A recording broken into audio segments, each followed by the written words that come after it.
Penumpang melangkah ke geladak, seperti faksi.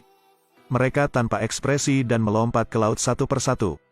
Penglihatan yang mengerikan ini terjadi di Samudera Atlantik pada tahun 1899. Mereka yang masih belum kehilangan akal telah mengikat diri dan teman-temannya. Saat mantranya berakhir, hanya ada selusin orang yang tersisa di kapal. 3 hari lalu, sebuah kapal bernama Kerberos yang mengangkut 1.600 penumpang dan awak berlayar dari London ke New York. Baru saja berangkat, ada rumor buruk di kereta. 4 bulan lalu, sebuah kapal dengan model yang sama hilang di jalur laut yang sama.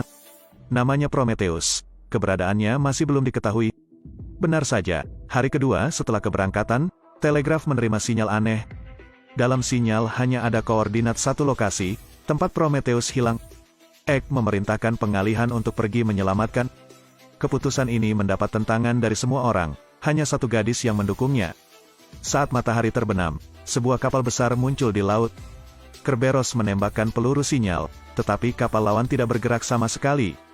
Jadi Ek memimpin beberapa orang disekoci ke Prometheus di depan mata semua orang yang gelisah. Mereka mengira akan melihat mayat bertumpuk, bahkan adegan orang memakan orang. Tapi kapalnya berantakan, berkarat dan tua, tapi tidak ada siapa-siapa. Yang lebih aneh lagi adalah telegraf di kabin sudah lama rusak. Jadi siapa yang mengirim sinyal itu?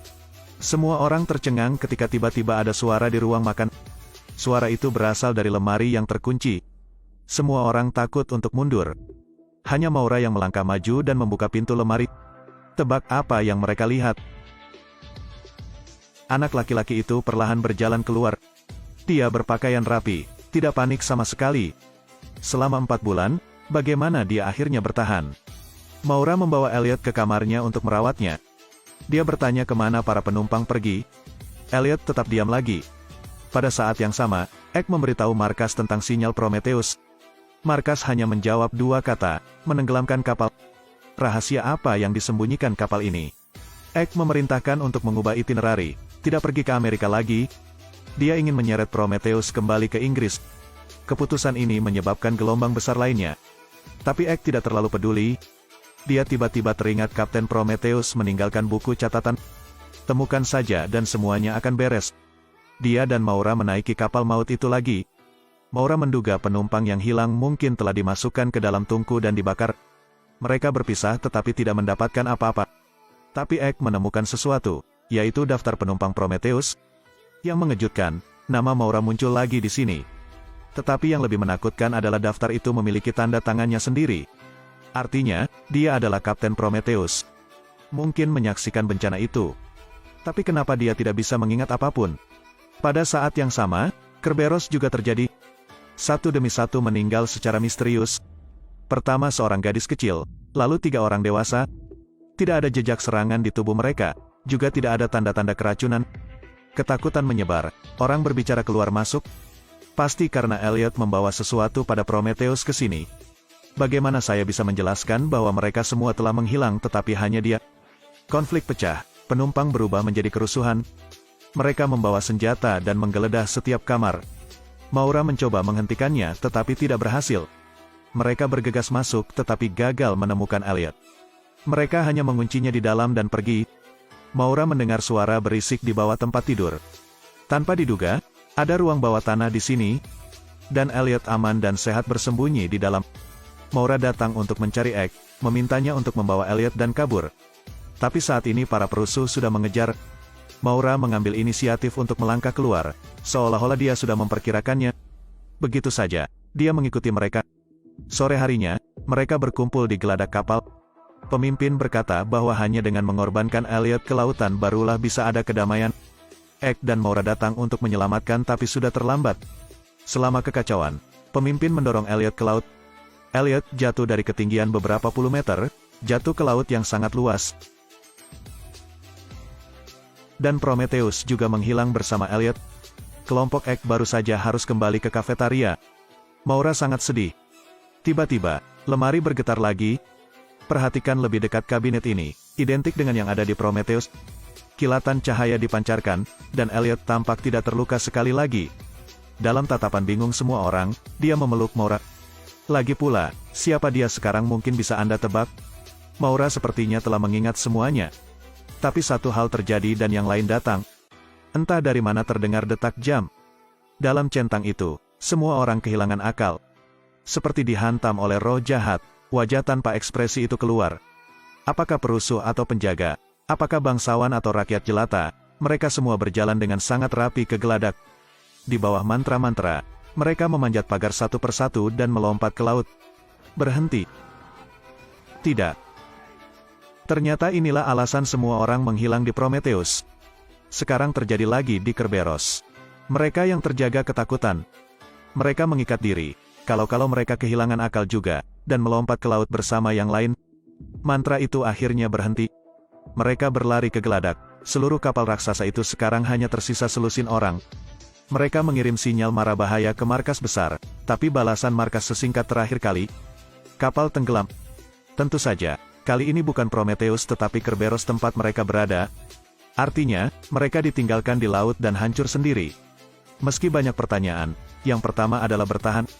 Semua orang terpecah menjadi aksi. Beberapa terus mencari yang selamat, yang lain bersiap untuk menyalakan mesin. Hanya Maura yang tahu jawabannya tentang Elliot. Dia bertanya pada Elliot lagi. Kali ini, Elliot akhirnya membuka mulutnya.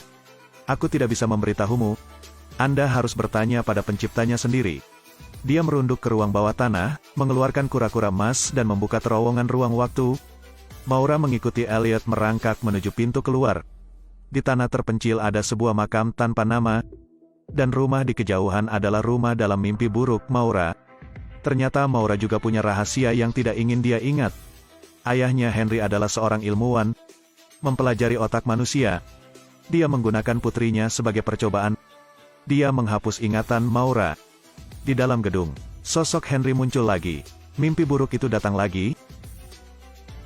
Setelah sadar kembali, Maura menceritakan semuanya kepada Ek. Pemilik baru perusahaan yang membeli kapal itu adalah ayahnya.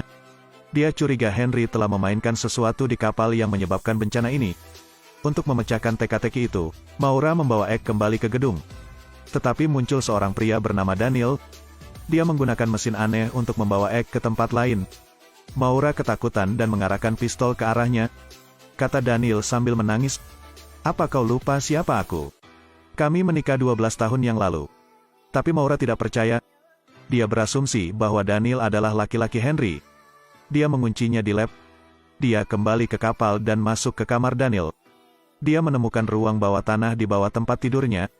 Maura berjalan masuk ke ruangan lain. Tempat tidurnya penuh dengan gambar. Dalam foto adalah dia, Daniel, dan juga Elliot. Kebenaran terungkap. Daniel benar-benar suaminya, dan Elliot adalah putranya. Pada titik ini Daniel juga melarikan diri. Dia mengatakan semuanya. Semua ini tidak nyata, tetapi dunia simulasi. Jika solusi tidak ditemukan, kapal akan tenggelam dalam 2 jam, dan semua orang akan mati. Parameter akan diatur ulang, kembali ke titik semula. Semuanya dimulai dari awal lagi. Ada badai di laut saat ini. Gelombang setinggi gunung menghantam satu demi satu. Ini adalah akhir dari sistem yang dirancang untuk saat ini. Maura ingat ada kunci di kalungnya. Dan piramida yang dibawa Elliot bersamanya memiliki kunci di atasnya. Mungkin ini agen untuk menghapus emulator. Tebakan Maura benar, tapi sudah terlambat. Karena kini Elliot telah ditemukan oleh kakek dari pihak ayah Maura, Henry. Ada monitor di dinding. Dia melihat semua yang terjadi di kapal. Badai semakin kuat dan kuat. Di permukaan laut muncul pusaran raksasa. Seorang gadis yang berdiri di geladak menyaksikan pemandangan ini.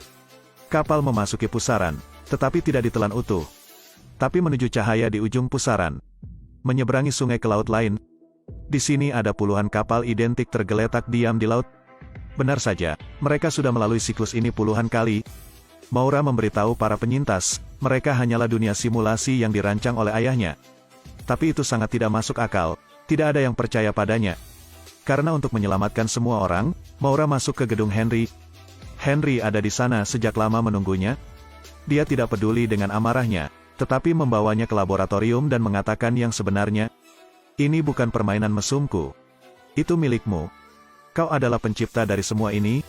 Maura awalnya memiliki keluarga yang bahagia. Tetapi putranya Elliot meninggal pada usia 12 tahun. Dia tidak bisa menahan rasa sakit karena kehilangan anaknya, jadi dia menciptakan dunia virtual ini. Dalam mimpi itu, dia tidak ingat siapa dirinya, juga tidak ingat pernah memiliki suami dan anak. Ek dan penumpang lainnya, seperti dia, ingin menghindari penderitaan. Hanya Daniel yang berinisiatif untuk masuk. Dia menemani Maura melalui siklus itu berulang kali. Ia berharap suatu saat Maura bisa bangun. Henry membenci Maura karena mengurungnya di sini, jadi dia menghapus ingatan Maura. Dia ingin keluar tetapi gagal. Seseorang mengubah program. Di saat yang sama, Maura terbangun di tempat yang sunyi. Melihat seberkas cahaya menyinari makam Elliot, dia menemukan bahwa ada juga ruang bawah tanah di bawah kuburan. Itu bekas kamar Elliot. Pada titik ini Daniel muncul, berbicara dengannya. Karena Anda mengubah kodenya, mengubah kuncinya. Agensi berubah menjadi mainan Elliot. Kuncinya adalah cincin kawin di tangan Maura. Kamu pasti akan bangun, kalau tidak, semua usaha kita akan sia-sia. Adegan berubah. Maura membuka matanya. Dia melihat bahwa orang-orang di sekitarnya adalah penumpang di kereta. Tapi mereka semua masih berbaring di kompartemen, jelas masih belum bangun. Maura pergi ke jendela dan melihat keluar. Tanpa diduga, ada bintang yang tak terhitung jumlahnya di depannya. Ini adalah tahun 2099. Dan tempatnya adalah pesawat ruang angkasa raksasa dan kesepian di alam semesta. Ini adalah film paranormal terbaru berjudul 1899. Banyak netizen yang tidak mengerti. Saya juga merasa petunjuk episode 1 terlalu banyak. Petunjuk utamanya tidak jelas. Settingnya membingungkan.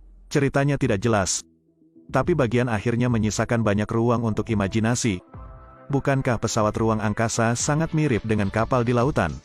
Mungkinkah pesawat luar angkasa itu juga pernah mengalami bencana serupa? Dan Elliot, tampaknya mati. Tapi mengapa rasa kemerdekaan di dunia fantasi? Mungkinkah ini kehidupan virtual? Semoga part 2 film ini bisa membalikkan keadaan, isi lubang gali ini dengan sempurna.